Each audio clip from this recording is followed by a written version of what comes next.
kung napapakinabangan naman ninyo yung inyong, palitan nyo. Pero kung masipag naman nyo yung inyong presidente, siyempre, meron kayo magpapa-election, siyempre, bago na po yung ating kapitan. Diba? Karamihan po, sa patuloy po, lumalabas po kami para lang puntahan yung mga barangay na gustong magpa-election yung inyong kapitan. At siyempre, sabi nga namin, yung may mga edad na at yung tutugod na senior president, palitan na po natin.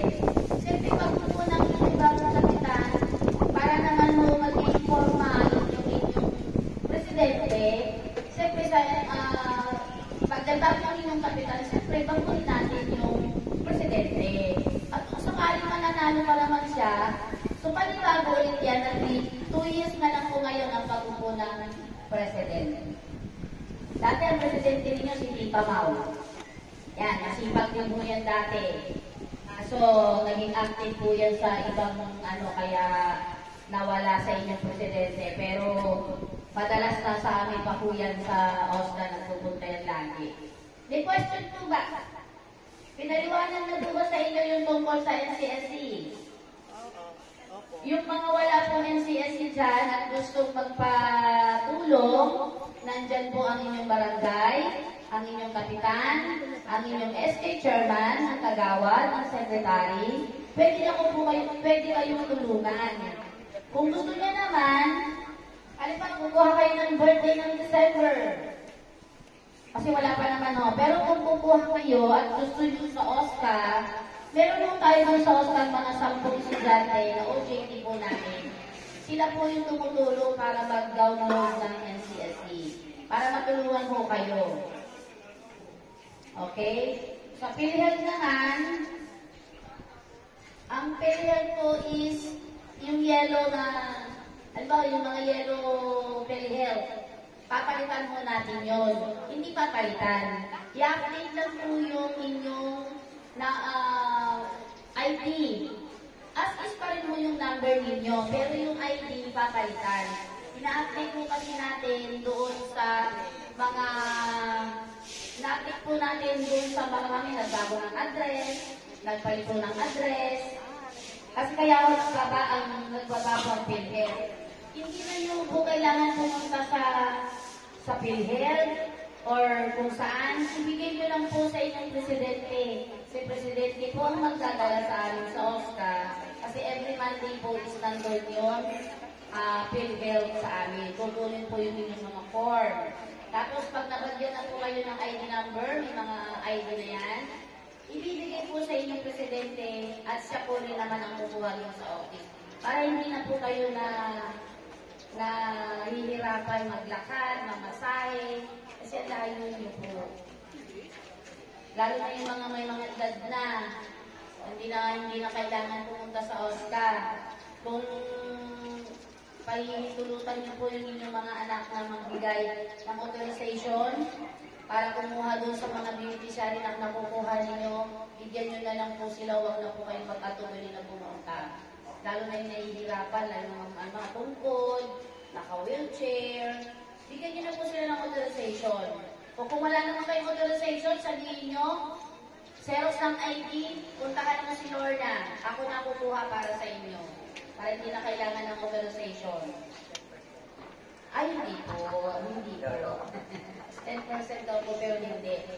Baka pwede po natin i-invite mo ninyong kapitan para naman makapagsalita sa inyong harapan. Alam ko, bago po akin.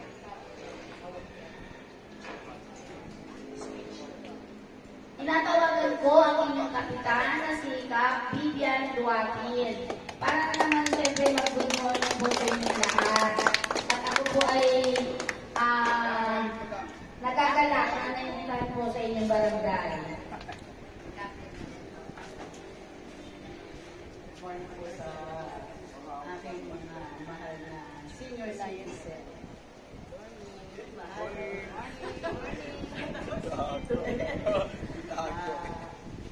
Magkakasundo naman po kayo na lahat. Wala namang kalaban sa Ingles. Siyempre, pagka si Presca po, kami dalawa ay magtutulungan pag-lingkod nito. Nandito lang po ako sa bilid para tayo magkaisa. Lingkod kami sa inyo ni Press, tulungan namin ni Press na pagservisyuhan kayo. Bitan po, maraming salamat. Salamat po sa inyo yan. Yan po yung sinasabi namin sa mga presidente katulad ng ibang barangay kasi minsan na lang daw hindi magkasundo yung presidente sa yung kapitan. So lagi namin sinasabi na isang araw lang po ang eleksyon, kailangan magyakapan at mahaalam po kayo para sa kagaganda ng inyong barangay. So kung kayo po ay senior citizen ng barangay 200, kayo po ay magtulong-tulong para sa ikakabuti ng inyong samahan dito po sa inyong barangay. Magtulong, kung ano yung ikakaganda ng inyong samahan. Sabi nga namin sa ibang barangay, ang presidente ng inyong barangay kailangan nakaagapay ang barangay at syempre sa tulong ng inyong kapitan. Kasi ang kapitan po, yan ang tatay, nanay ng inyong barangay. Ano man po mangyari, elected po yan ng mga tao, ginusto yan ng mga tao. So, sila po ang makakatulong sa inyo. Okay? May question po ba? May tanong po ba? Kasi, Lord. Yes, ma'am. Good morning po.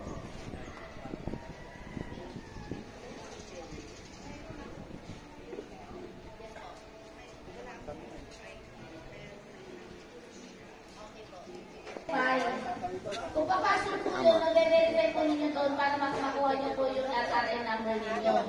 Kung wala naman, kasi naka-fail po ngayon yung verifying, basta try and try lang po. Pag kulang yung details nyo, nilalagay nyo lang nan. Pag ayaw na matanggapin, balikan nyo po yung from the top, balikan nyo po siya. Kasi tignan nyo kung ano yung mga kulang, kasi pag may kulang yan, naka-red po yan. Halimbawa, nakalagay is yung PIN. Importante po yung PIN. Pag nakalimutan nyo po yung PIN na hindi nyo nailagay, lalabas po yan doon sa pinakadulong.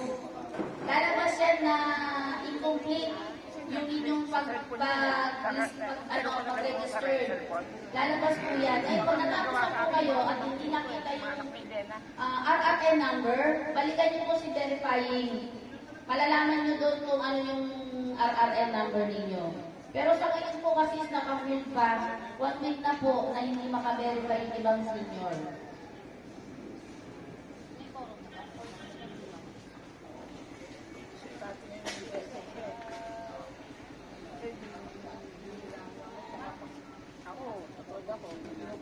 Tingnan niyo yung card niyo. Kay Amy. Ano binulon, yung ay hindi pwede. Yan. Ito po kasi Sa'yo, ang kay nasunod Amy na. natin. Amy na. Ito ang Hindi yan. Alert yan eh. lalo na po sa Mercury. Senior Kasi ang citizen Mercury, ID. Alam niyo, ang Mercury, tinitignan po dito kung original o hindi. Pag makikita ko nila yan eh. Pag hindi original yan, Oh, yan, bago yan. tinatawag po Oh. sa amin. Meron insidente ko na humingi ng tulong kay Mayor. Puting na to. Ganito po yung ID niya, puti. Pero, iba po yung, eto dyan. Tingnan ko nga. Mali yung Pero hindi mo pinapirelt yan eh. Yung senior mo, senior So, citizen. halata po na pwede. Humingi po ng tulong kay Mayor. So, tinawag po sa amin. Alam niyo, nahuli ko po yung lalaki. Kasi gumamit po siya ng ID. Alam niyo kung saan yung pinagawa? Pinagawa niya po ng Facebook. Para lang makahingi ng Oh, wag na to. Okay yan. So, nahuli ko po yung lalaki. Sabi ko saan yung pinagawa yan. Okay yan. Galing daw po yun ng kaya po pinagawa niya. Kasi binago na yan. Dati kay Anthony. Kailangan yung iyong ID is original.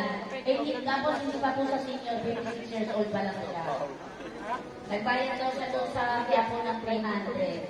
So, pinumpis ka po namin yung kanyang ID. Karamihan po, yes sir.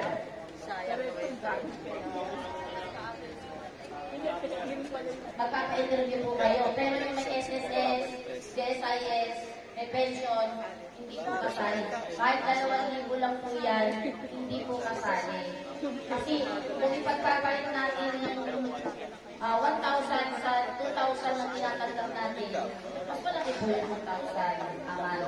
Kung SSS pensioner siya. Hindi po. Hindi po applicable po para sa senior po. Hindi po pangkalahatan yun, sir. Ano lang, yun po yung dating tumatanggap ng NCR, na halimbawa, ako, tumatanggap ako ng NCR. Sa akin po, tataas po ako ng 500, magiging 1,000 isang buwan. Okay po? Meron pa po ba? Pwede na po ba tayong pagdating ng December? Meron kasi tayong ibinababa na 23 ticket, tapos 11 yung officer, ilan na lang yung matitira? Diba? Eh, yung iba nagre-reklamo, ba't kami wala, bakit kami wala? So, ginagawa po natin, pag may 23 ticket, bawasan natin si officer, ang gagawin sa matitira, irarap. Para pare-parehas, walang inggitan, walang nagagalit, para sabihin natin na halimbawa, siya, binigyan ko siya. Bakit siya meron, ba't ako wala? Pag pinarapon po yan, hindi ho kayo magkakaingitan. Diba? Para pare-parehas po yan. Okay? Sa sisibang barangay po, sa totoo lang, 12 ang kanilang officer. So doon sa 12, 23 ticket lang. So yung 11, yun lang ipaparapon nila. Yung pala, yung 12 na yun, puro kamag-anak ang nakalagay. O diba? Parang nasa kanila lang din. Nasa palibot lang din nila yung ticket.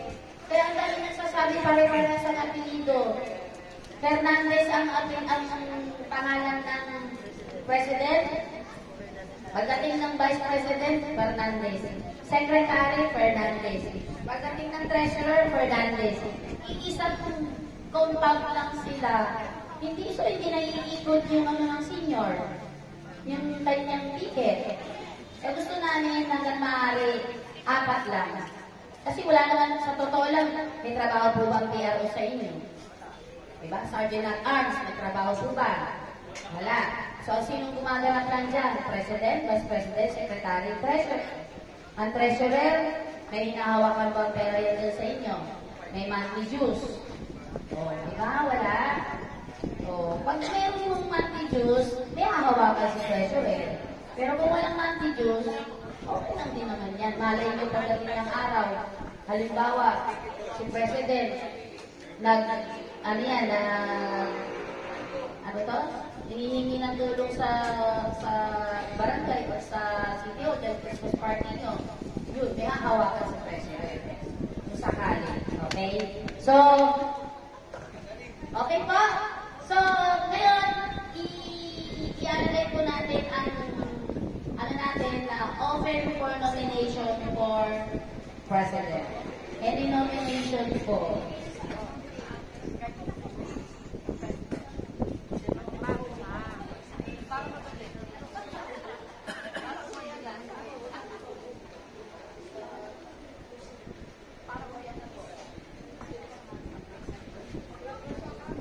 Any nomination po? Kung may gusto kayong nomination, pwede naman po.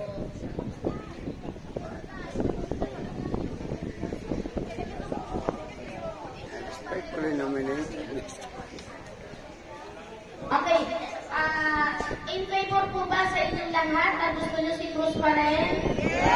Okay. So, majority. Tayo sa, andito na lang naman tayo as Vice President. Ay, yawa. Vice President, any nomination? Nominate kayo.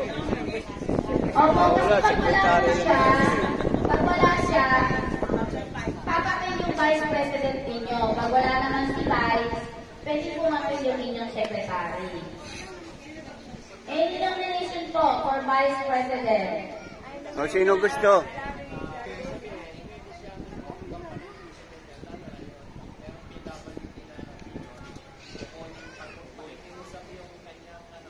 Birthday.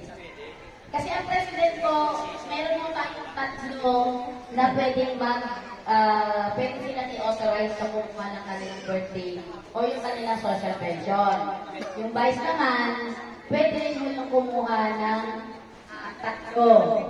Si Secretary, pwede rin yan kumuha ng tatlo. Basta araw-araw yun pwedeng tatlo-tatlo. Basta doon sa, basta may authorization, merong Xerox ID nung kukuha, tapos dalawang senior ID Xerox din po. Okay, so we move to nomination for President and Vice President. Any nomination? Sino gusto? Kung ako ang taga dito, meron akong ino-nominate. Yes po. Edgardo Ilisan.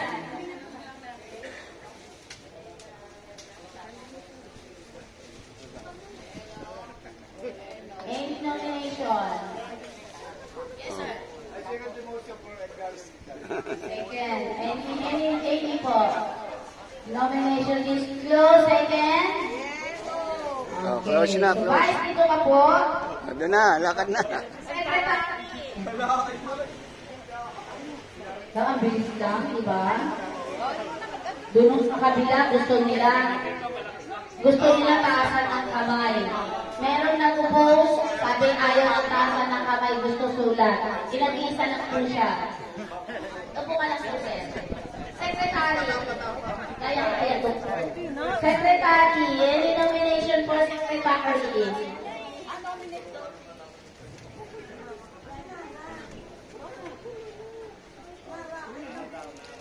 Salita na kayo. Nara, sino po yung Nara?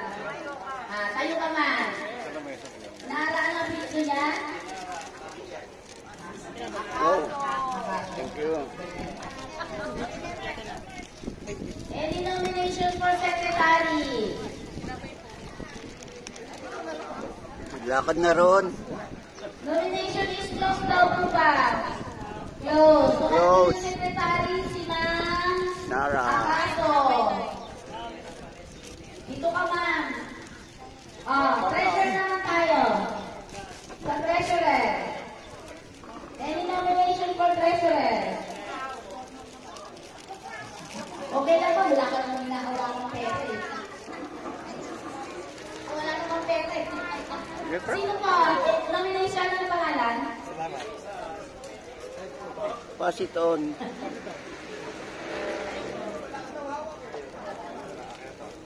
Sa'yo na yan. Treasurer Chris Copete. Any nomination?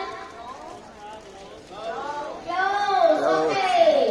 So close na po ang inyong asosasyon ng senior Presidente si Cruz, Vice, si Edgardo Ilisan, Secretary Akaso, Treasurer Chris Copete. Siya po ang inyong mga bagong officer ng year 2024.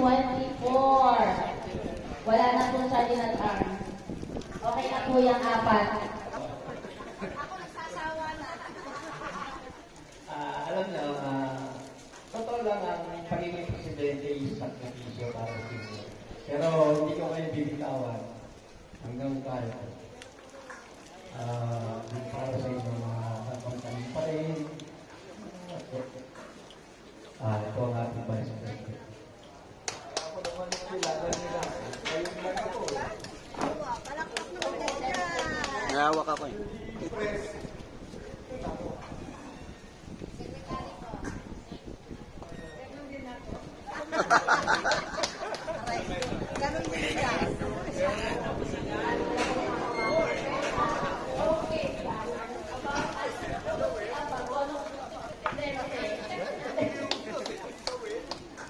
Okay. So, sila po, sa Monday, pupunta po siya para i-ano po natin kung kailan sila mag-rotating. Pero bago po sila pupunta sa amin sa office, syempre, magbibigay galang din po sila sa inyong kapitan. Bago sa amin, dito muna sa inyong barangay, sa ating kapitan. Huwag natin ibabaliwala ang kapitan kasi yan po ay nanay ng inyong barangay. Ano man po ang problema, ano man po ang pagiging ng asosasyon ninyo, si kapitan po ang pwede tumulong dyan. Kasi po yan po ay elected officials ng inyong barangay. Sa bagay, ang inyong presidente naman inelected. So, bago ang presidente, siyempre sa kapitan muna. Huwag ho natin kakalimutan lagi, every time na merong nangyayari sa OSCA, dadaan po kayo sa inyong kapitan. Okay po? So muli, maraming salamat po sa pag-invite sa akin dito sa inyong barangay, sa mga officer po. Mag-o-taking po yan sa amin, pero malalaman po nila yan sa Monday, bago nila dalhin yung mga officer nila. Pero tulad ng sinabi ko, bago sa inyong barangay, ay bago sa atin sa OSCA, sa inyong barangay muna. Okay? Maraming salamat po sa inyong Thank you po sa pag-invite sa amin, sa ating mga senior citizen. Maraming salamat po.